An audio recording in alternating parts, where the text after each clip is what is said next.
एक आदमी ने एक बहुत ही खूबसूरत लड़की से शादी की। शादी के बाद दोनों की जिंदगी बहुत प्यार से गुजर रही थी। वह उसे बहुत चाहता था और उसकी खूबसूरती की हमेशा तारीफ किया करता था। लेकिन कुछ महीनों के बाद लड़की चर्मरोग स्किन डिजीज से ग्रसित हो गई और धीरे धीरे उसकी खूबसूरती जाने लगी।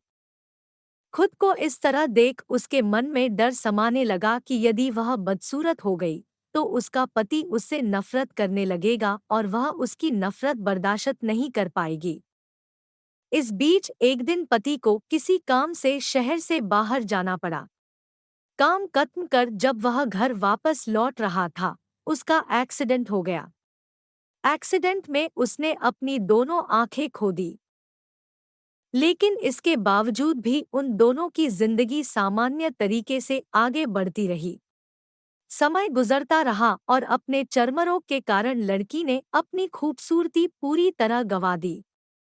वह बदसूरत हो गई, लेकिन अंधे पति को इस बारे में कुछ भी पता नहीं था। इसलिए इसका उनके खुशहाल विवाहित जीवन पर कोई प्रभाव नहीं पड़ा। वह उसे उसी तरह प्यार करता रहा। एक दिन उस लड़की की मौत हो गई। पति अब अकेला हो गया था। वह बहुत दुखी था। वह उस शहर को छोड़कर जाना चाहता था। उसने अंतिम संस्कार की सारी क्रियाविधि पूर्ण की और शहर छोड़कर जाने लगा। तभी एक आदमी ने पीछे से उसे पुकारा और पास आकर कहा, अब तुम बिना सहारे के अकेले कैसे चल पाओगे? इतने साल तो तुम्हारी पत्नी तुम्हारी मदद किया करती थी। पति ने जवाब दिया, दोस्त, मैं अंधा नहीं हूँ। मैं बस अंधा होने का नाटक कर रहा था। क्योंकि यदि मेरी पत्नी को पता चल जाता कि मैं उसकी बदसूरती देख सकता हूँ, तो यह उसे उसके रोग से ज्यादा दर्द देता।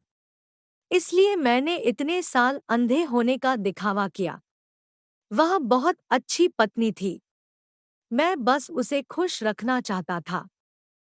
सीख, खुश रहने के लिए हमें भी एक दूसरे की कमियों के प्रति आंखें बंद कर लेनी चाहिए और उन कमियों को नजरअंदाज कर देना चाहिए। देखने के लिए धन्यवाद।